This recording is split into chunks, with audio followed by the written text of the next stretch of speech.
प्यारे बच्चों, हम पहले लेक्चर में आपको अम्ल के रासायनिक गुण तक बताए थे बेटा। अब थोड़ा इसमें हम दूसरे लेक्चर में हमारा क्या है, क्षार, क्षारक, अम्ल, क्षार की प्रबलता से अम्ल एवं क्षार की प्रबलता से संबंधित जानकारी देंगे बेटा। पीएच मान के विषय में पीएच मान के आधार पर अम्ल क्षार का निर्धारण बताएंगे। इसके बाद पीएच और पीओएच से संबंध और पीएच मान का, इन सब का दैनिक जीवन में उपयोग बताएंगे बेटा दूसरे लेक्चर में। सबसे पहले हम बता दें बेटा, क्षार से संबंधित बता दें कि क्षार क्या होते हैं। देखिए, क्षार को जनरल एक सामान्य स्थिति में बेटा कह सकते हैं, क्षार वे पदार्थ होते हैं जो स्वाद में कड़वा होते हैं। तो ये कोई परिभाषा नहीं है, हर चीज़ को हम चख कर नहीं बता सकते हैं बेटा, लेकिन एक अनुमान के आधार पर इसको बोल दिया गया कि जो कड़वा होते हैं वह क्या होते हैं, क्षार होते हैं। यानी स्वाद में जो क्षार होता है या कड़वा होता है बेटा, और यह लिटमस पेपर पर क्या प्रभाव डालता है, इसके विषय में हम बता दें बेटू। जो क्षार होता है, यह हम यहाँ लिखें छलनी, क्षार लाल लिटमस पेपर को नीला कर देता है। क्षार जो होता है यह लिटमस पेपर को, लाल लिटमस पेपर को नीला कर देता है, यही है क्षार। लेकिन एक आर्हेनियस के परिकल्पना के अनुसार, आर्हेनियस नामक वैज्ञानिक ने बताया था कि क्षार वे पदार्थ होते हैं जो जलीय विलयन में हाइड्रॉक्सिल ऋणायन के रूप में देते हैं, इसके अलावा कोई ऋणायन नहीं देते हैं बेटा। क्षार वे पदार्थ होते हैं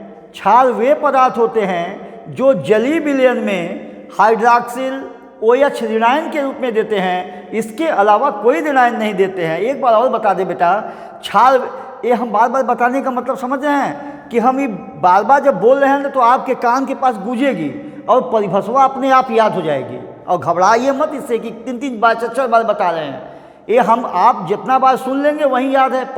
देखिए, क्षार वे पदार्थ होते हैं जो जलीय विलयन में हाइड्रॉक्सिल यानी OH ऋणायन के रूप में देते हैं, इसके अलावा कोई ऋणायन नहीं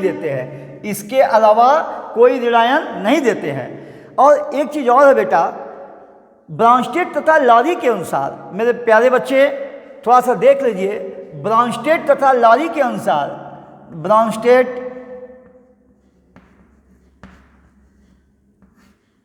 तथा Lowry, according to Bronsted and Lowry के अनुसार, क्षार जो होते हैं बेटा, यह प्रोटॉन ग्राही होते हैं। क्षाप्रोगा यानी क्षाप्रोगा, क्षार प्रोटॉन ग्राही होते हैं। छाप्रोगा कई बार होगा ना, या छपक कर छाप्रोगा कहेंगे 4 बार तो याद हो जाएगा। क्षार प्रोटॉन ग्राही होते हैं, यह प्रोटॉन को ग्रहण करते हैं। अम्ल क्या था, अम्ल प्रोटॉन दाता था, यानी इलेक्ट्रॉन का त्याग करता था। लेकिन बेटा क्षार क्या है, प्रोटॉन को ग्रहण करेगा। ये अम्ल क्षार की स्थिति में ब्राउनस्टेड तथा लॉरी के अनुसार है। अगली स्थिति में मेरे प्यारे बच्चे देखिए, NaOH है, क्षार है, यहाँ पर KOH है, यह भी क्षार है, यह भी बेटा क्या है, KOH, यह भी क्षार है, ये भी क्षार है, यह भी क्षार है और ये भी क्षार है बेटा। ये NaOH है, यह KOH है, CaOH ट्वाइस, Al2OH थ्राइस। एक चीज़ एक हम बता दें, ये क्षार है ना बेटा, किसी भी क्षार की, किसी भी, देखिए NaOH का जब जलीय विलयन, AQ यानी जलीय विलयन, एक्यू से एक्वियस, यानी सोडियम हाइड्रोक्साइड को जब जल में घोलते हैं तो Na+OH- देता है। देखिए यह OH-, यह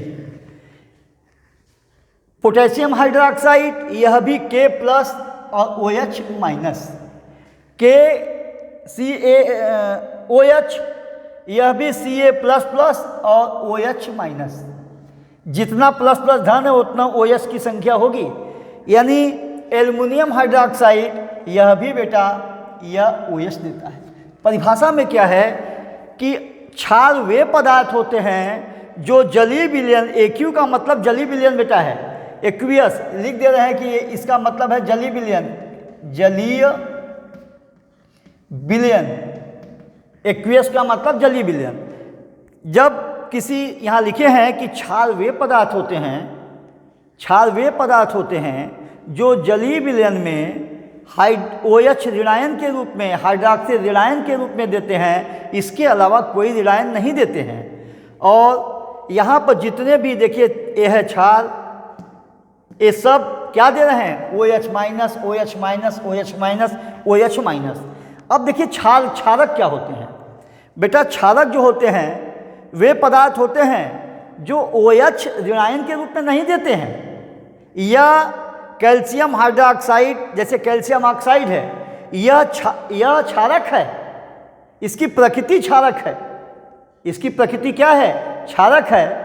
तो क्षार जो होते हैं जल में घुलनशील होते हैं, पूर्ण रूप से वियोजित होते हैं। और क्षार जब पूर्ण रूप से वियोजित हो जाते हैं तो वियोजित होने के बाद यह OH ऋणायन के रूप में देते हैं। और ये जो क्षारक होते हैं यह जब जल से क्रिया करते हैं तो OH ऋणायन यानी OH का रूप देते हैं, कैल्शियम हाइड्रोक्साइड बनाए गए ए। तो ये स्थिति है बेटा। हम क्या बताएं क्षार के विषय में। क्षार वे पदार्थ होते हैं जो जलीय विलयन में OH ऋणायन के रूप में देते हैं, इसके अलावा कोई ऋणायन नहीं देते हैं। NaOH जलीय विलयन में Na+OH-, KOH OH-, calcium hydroxide OH-, 2HOH, aluminium hydroxide 3OH-। यही हम बता दें, एक चीज़ ध्यान से सुन लीजिएगा। एक अम्ल की क्षारकता और क्षार की अम्लता होती है, यही बता दें, 1 मिनट का बड़ी इंपॉर्टेंट चीज़ है बेटा। देखिए ये ब्रांस्टेड लॉजी के अनुसार नहीं है। देखिए HCl अम्ल है, H2SO4 अम्ल है, तो इसकी क्षारकता होगी। इसकी क्या है बेटा, क्षारकता। जैसे HNO3 H3PO4। मेरे बेटा जरा ध्यान से देखना बेटू, बड़ी ठोस चीज़ बता रहे हैं बाबू, बहुत ठोस चीज़ बता रहे हैं। CH3COOH।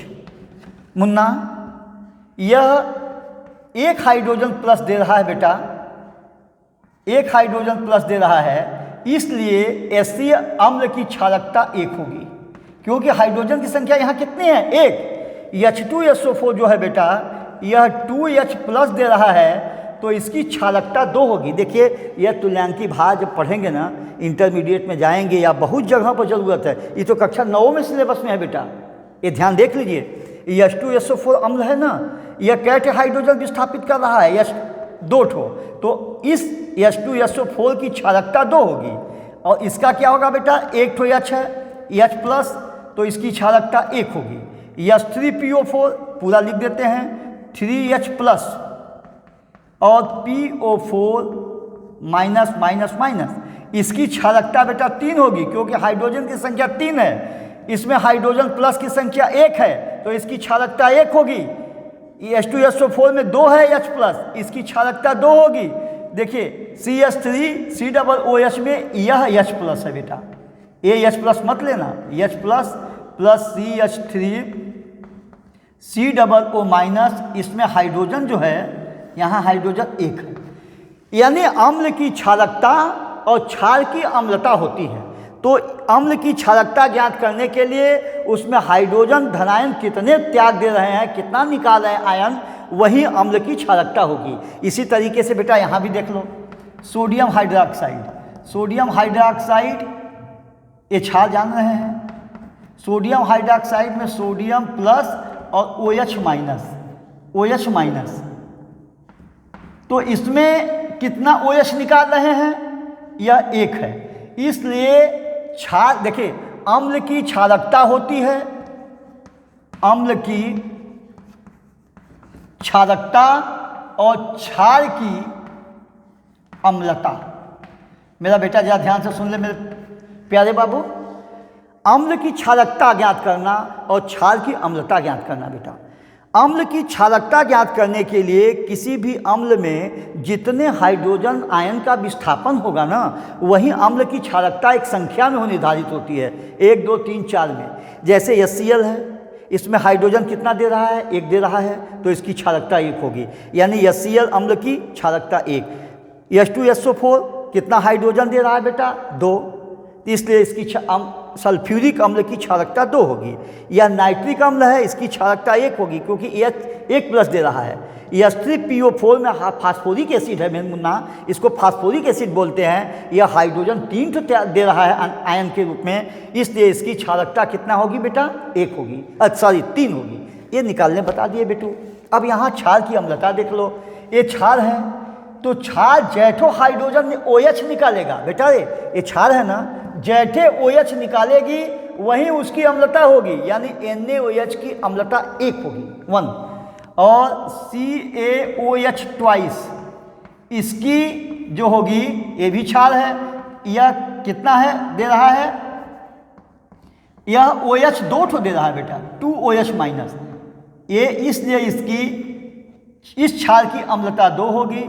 जैसे एल्युमिनियम हाइड्रोक्साइड है, एल्युमिनियम हाइड्रोक्साइड में अगर इसको अलग अलग करेंगे, Al प्लस प्लस प्लस और OH यहाँ थ्राइस है, OH 3 ठो होगा बेटा, इसलिए एल्युमिनियम हाइड्रोक्साइड की अम्लता जो होगी यह 3 होगी, यानी NaOH की अम्लता क्या होगी, 1। ये क्षार है NaOH, इसकी अम्लता 1 क्योंकि 1 OH निकाल रहा है।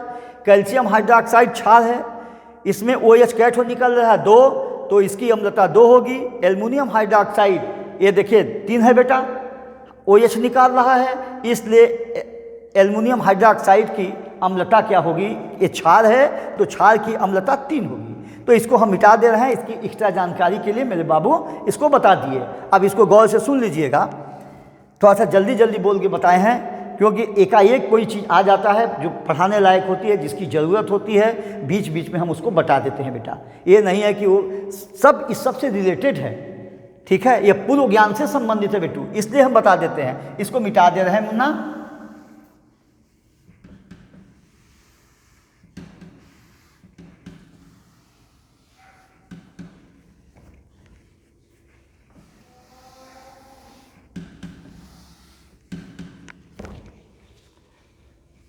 अब यहाँ पर क्या बता रहे थे बेटा, क्षार के विषय में बता दे रहे थे। क्षार वे पदार्थ होते हैं जो जलीय विलयन में क्या देते हैं, OH ऋणायन के रूप में देते हैं, इसके अलावा कोई ऋणायन नहीं देते हैं। अब यह भी कुछ मात्रा में संक्षारक का कार्य करते हैं, लेकिन अम्लों से कम संक्षारक होते हैं। और अब इसके बाद हम आपको बताएंगे मेरे प्यारे बच्चों, क्या बताएंगे, क्षार का रासायनिक गुण, क्षारों का रासायनिक गुण बताएंगे बेटा। क्या बताने जा रहे हैं आपको,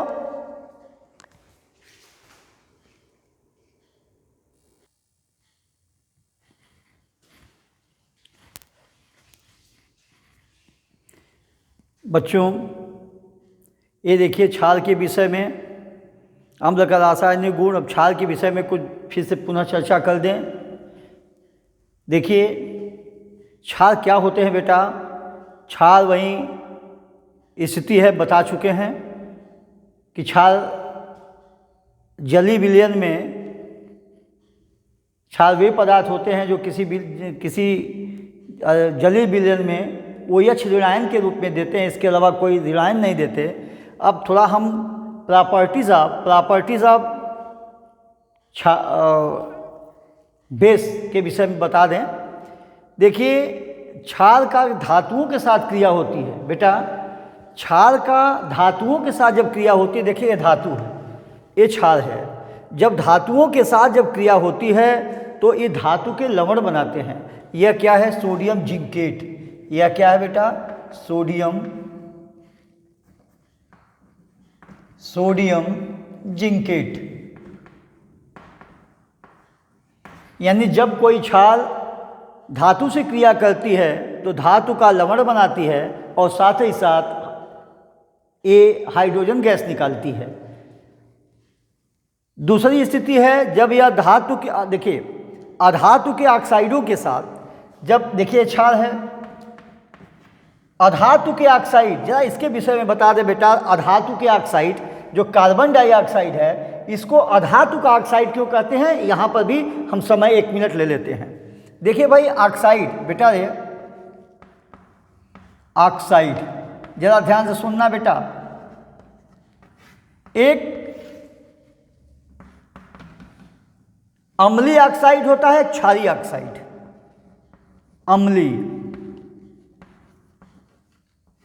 अम्लीय ऑक्साइड बाबू, एक क्षारीय ऑक्साइड। प्यारे बेटा, एक अम्लीय ऑक्साइड होता है बाबू, एक क्षारीय ऑक्साइड। अम्लीय ऑक्साइड क्या होता है बाबू? अम्लीय ऑक्साइड जो अधातु के ऑक्साइड होते हैं बेटा, जो अधातु के ऑक्साइड होते हैं वह अम्लीय ऑक्साइड होते हैं। जो क्षार के जो धातु के ऑक्साइड होते हैं वह अम्लीय ऑक्साइड होते हैं, या धातु के ऑक्साइड कहे जाएंगे। धातु के अम्लीय जो होते हैं यह धातु के ऑक्साइड होते हैं। क्षारीय जो होते हैं यह, देखिए थोड़ा सा मिस्टेक हो गया है, ध्यान हट जाने की वजह से। देखिए ऑक्साइड 2 प्रकार के होते हैं, एक अम्लीय ऑक्साइड, एक क्षारीय ऑक्साइड। अम्लीय ऑक्साइड जो होते हैं यह अधातु के ऑक्साइड होते हैं, अधातु, यह अधातु के ऑक्साइड होते हैं। और जो क्षारीय ऑक्साइड होते हैं यह धातु के ऑक्साइड होते हैं बेटा, धातु के ऑक्साइड। अब इसके विषय में बता दें, मेंडलीव के आवर्त सारणी में प्रथम और द्वितीय समूह के तत्व जो होते हैं, जैसे sodium, potassium, lithium, calcium, magnesium, जो ई सब के ऑक्साइड हैं, जो ई सब के ऑक्साइड हैं बेटा, K2O, N2O और लिथियम ऑक्साइड भी, लिथियम ऑक्साइड Li2O।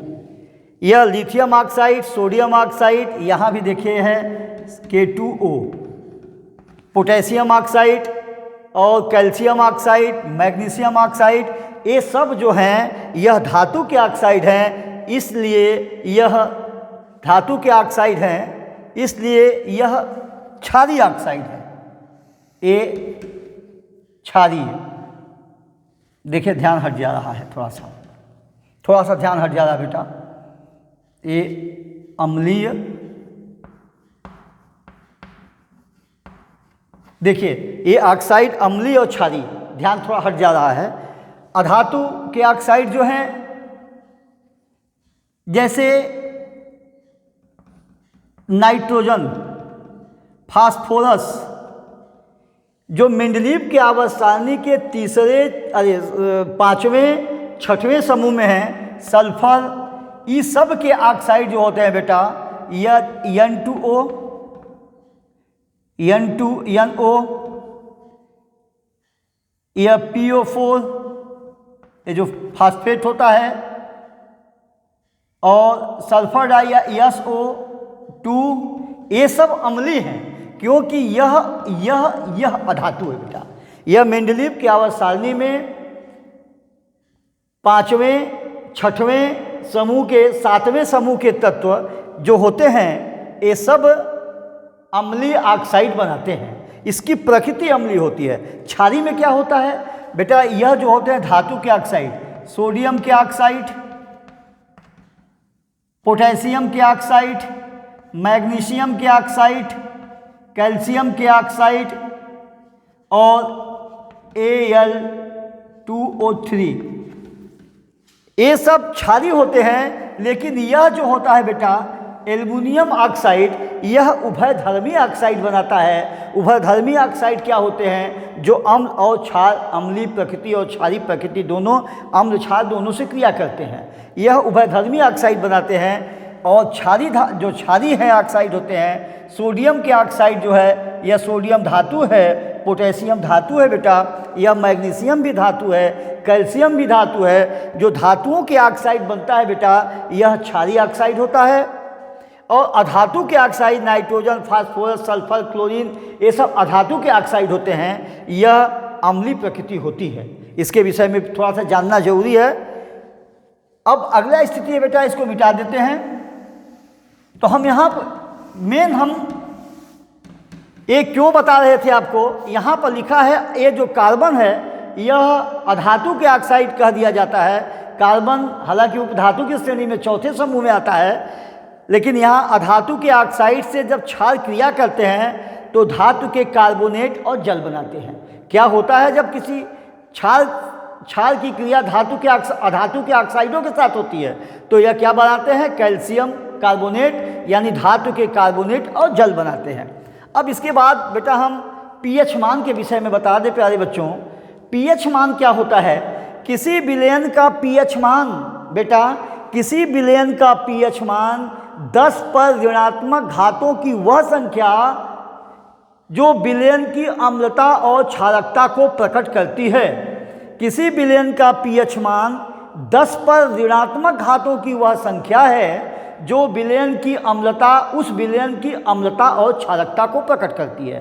पुनः एक बार बोल लेते हैं बेटा, किसी विलयन का पीएच मान 10 पर ऋणात्मक घातों की वह संख्या है जो उस विलयन की अम्लता और क्षारकता को प्रकट करती है, अम्लीय प्रकृति और क्षारीय प्रकृति को प्रकट करती है। या देखिए एक्टिव वाइज पैसिव वाइज के आधार पर हम यहाँ लिखे हैं ना कि 10 पर ऋणात्मक घात, किसी विलयन का पीएच मान 10 पर ऋणात्मक घातों की वह संख्या है जो उस विलयन की अम्लता और क्षारकता को प्रकट करती है। बेटा रे इधर से भी आ जाए, देखिए अब यहाँ से परिभाषा कैसे बनाया जाता है, हम परिभाषा बनाने और याद करने की तरीका और तजुर्बा बता रहे हैं आपको बेटा।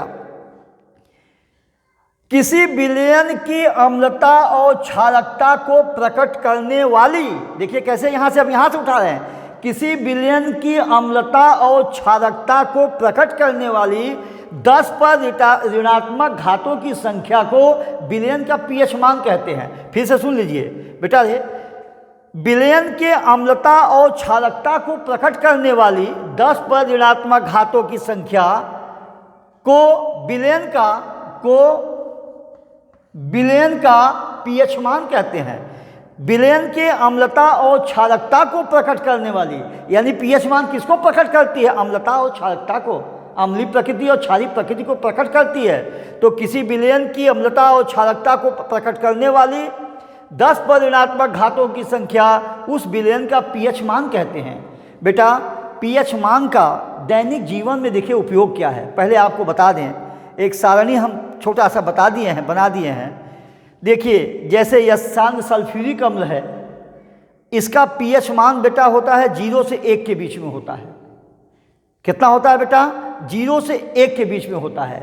जब यह तनु हो जाता है, जैसे हमारे शरीर में जब यह विलयन भोजन करने के बाद जब विलयन तनु होता है तो यानी आमाशयी पाचक रस अम्लीय होता है। एक देखिए मैं कहीं से प्रश्न बन रहा है, आमाशयी पाचक रस की प्रकृति होती है, तो आपका जवाब होगा अम्लीय होती है। इसका पीएच मान कितना होता है? 1 से 2 के बीच में, अर्थात 1.4। अगर हमारे आमाशयी पाचक रस का पीएच मान 1.4 है बेटा, तो हम कह जाएंगे कि हमारी स्थिति में पेट में कोई गड़बड़ी नहीं है। इसी से बढ़ेगा घटेगा तो समझ लीजिए कि थोड़ा सा परेशानी हो जाएगी।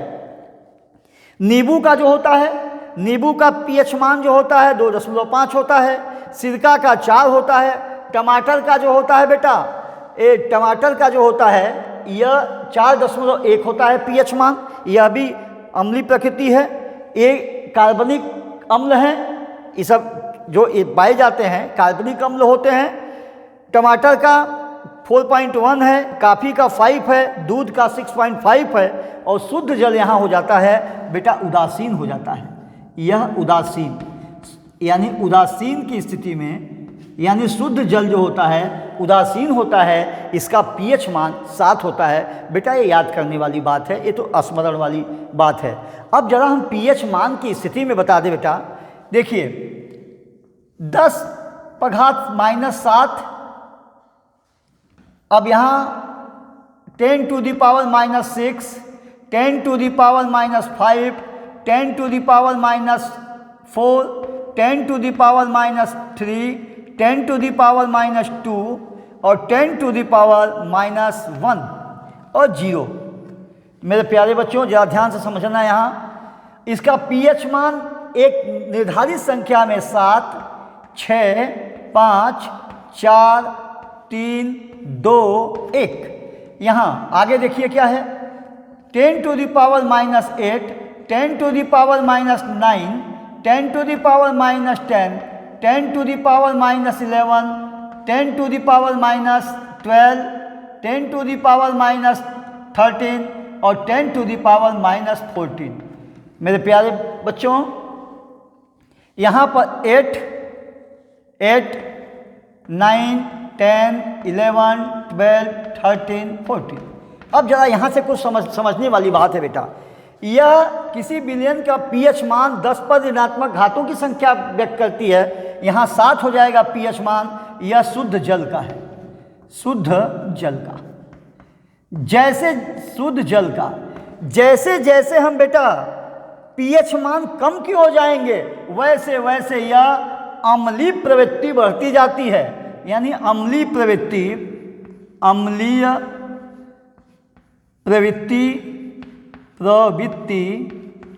बढ़ती जाती है।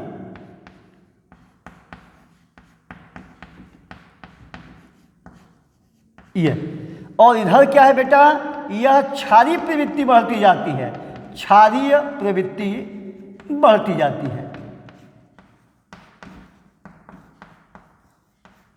अब यहां थोड़ा सा समझा दे बेटा। हाँ देखिए, शुद्ध जल का पीएच मान बाबू, शुद्ध जल का पीएच मान 7 होता है। जैसे जैसे हम 1 की ओर 0 की ओर जाएंगे वैसे वैसे प्रबल अम्ल की ओर हम जा रहे हैं। इधर अम्ल की प्रबलता यानी प्रबलता का बढ़ता क्रम है, किसके, प्रबलता यानी अम्ल की प्रबलता का बढ़ता क्रम। और इधर जो है, इधर जाएंगे 14 की ओर तो यह क्षार की प्रबलता का बढ़ता क्रम, यह क्षार की प्रबलता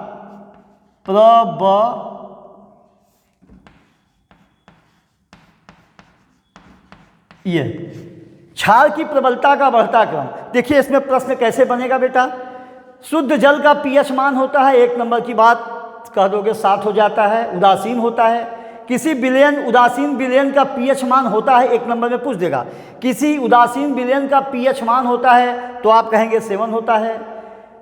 एक प्रबल अम्ल का देखिए 4 विलयन है जिसका पीएच मान 2, 5, 6, 3 है, पीएच मान इतना है। तो इसमें प्रबल अम्ल कौन है, प्रबल अम्ल कौन है, तो कम जो जिसका पीएच मान कम होगा यह प्रबल अम्ल है। यह क्या बेटा, प्रबल अम्ल है, यह प्रबल अम्ल है। और ये 6 वाला जो है यह दुर्बल है, यह 6 जिसका पीएच मान है बेटा यह दुर्बल अम्ल है, यानी सबसे ज़्यादा प्रबल अम्ल का पीएच मान 0 होता है। और जैसे जैसे हम 7 की ओर बढ़ेंगे वैसे वैसे अम्ल की प्रबलता कम होती जाती है, दुर्बलता बढ़ती जाती है और पीएच मान 7 पर विलयन उदासीन हो जाता है। इसी तरीके से जैसे जैसे हम 14 की ओर बढ़ते जाते हैं वैसे वैसे क्षार की प्रबलता जो होती बढ़ती जाती है। एक दुर्बल क्षार की पीएच मान 8 होगा, एक प्रबल क्षार का पीएच मान 14 होगा। ये चीज़ हम अम्ल की प्रबलता के विषय में बता दिए बेटा, अम्ल की प्रबलता और ये चीज़ की जानकारी हो जानी चाहिए। अब हम आपको अम्ल क्षार का निर्धारण बता दिए, पीएच और पीओएच से संबंध और दैनिक जीवन में पीएच मान की उपयोगिता बता दे बेटा।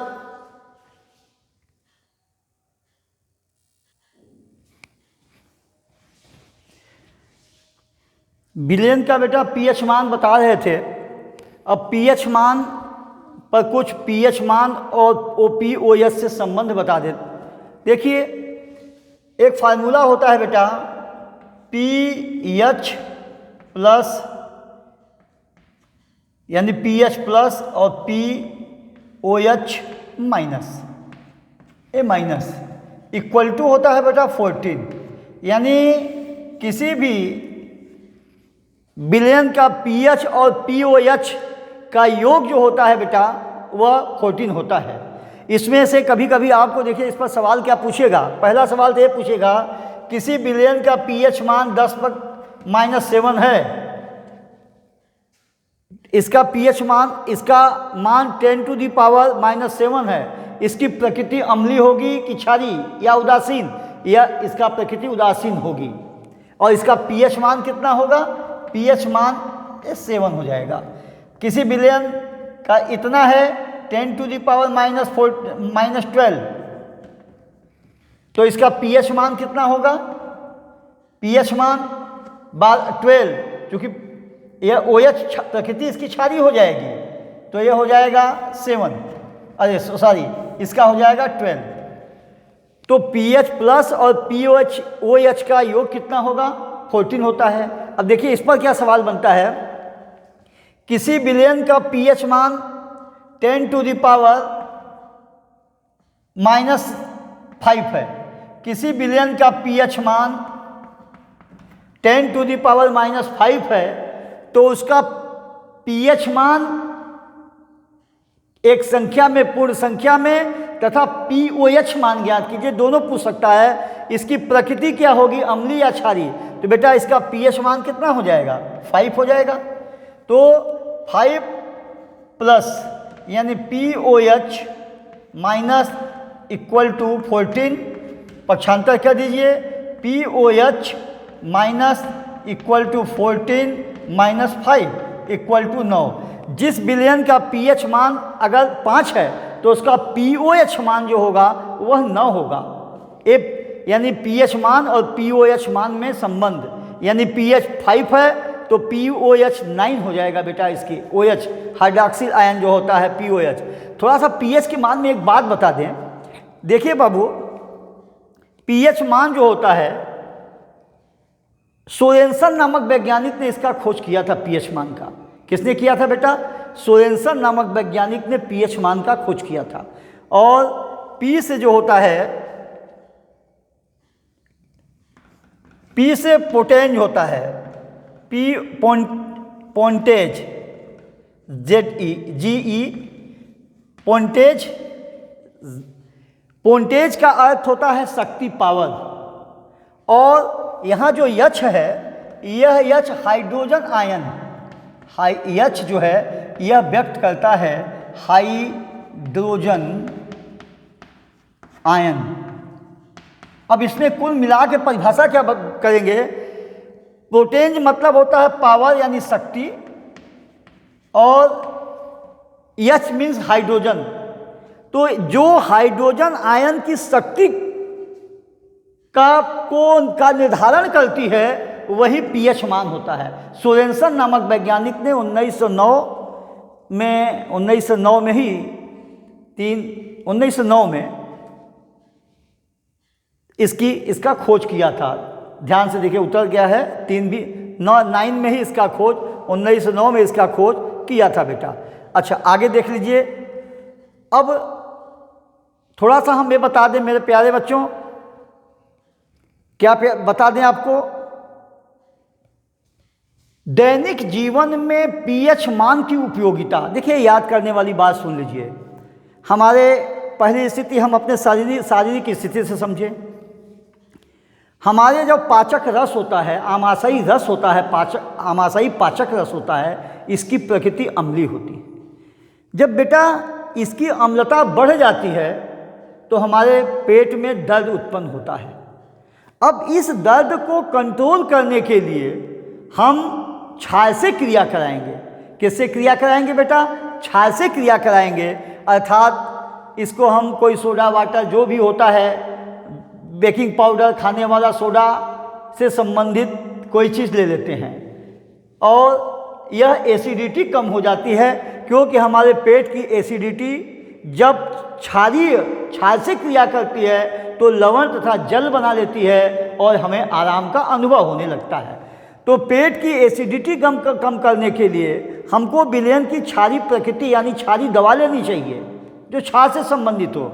और जैसे दैनिक जीवन में बिच्छू मार दिया, डंक मार दिया, तो ऐसी स्थिति में जो इंजेक्शन लगाया जाता है वह क्षार होता है बेटा। जब वह एसिड और बेस आपस में क्रिया करता है तो लवण तथा जल बना लेता है।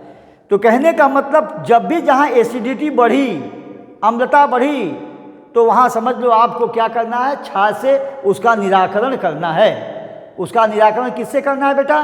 क्षार से करना है। अगली स्थिति में मेरे प्यारे बच्चों देखिए, दांत का जो क्षय होता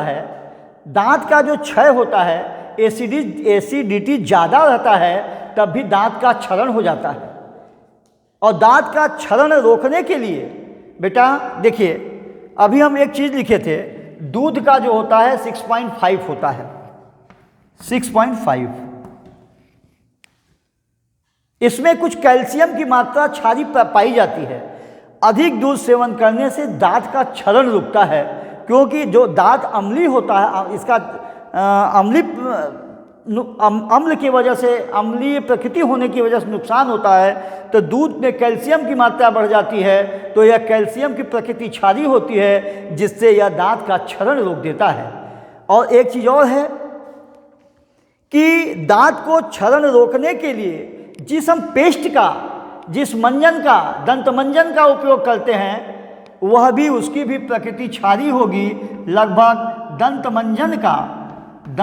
मंजन इसकी प्रकृति कैसी बनाई जाती है? क्षारीय बनाई जाती है बेटा, क्योंकि हमारा जो मुंह में लाल ग्रंथियां पाई जाती हैं, आमाशयी रस लाल ग्रंथियां पाई जाती हैं, इनकी प्रकृति अम्लीय होती है। सुबह के समय मुंह बंद होने के कारण जो लाल मुंह में घुला रहता है, जो दांत पर जमा होता है बेटा, इसकी प्रकृति दांत का अम्लीय कर देता है। तो हम मंजन जब करते हैं तो वह मंजन की प्रकृति क्षारीय होनी चाहिए, जिसका पीएच मान जो है बेटा, पीएच मान 8 के आसपास होना चाहिए। जब यह पीएच मान 8 हो जाएगा तो हमारे मुंह में जो लाल जो दंत में लाल लगे हुए हैं, यह अम्लीय है। जब इस क्षारीय मंजन से क्रिया होता है तो यह लवण बना लेता है और जल मुंह में डलबे करते हैं, जल बनता है और जल की मात्रा घुल जाती है और सब स्थिति इसका निराकरण कर लिया जाता है। तो मंजन की प्रकृति जो होती है क्षारीय होती है। तो ये सब चीज़ें हैं बेटा, डंक मारने वाली बात बता दिए, बहुत ऐसी चीज़ें हैं।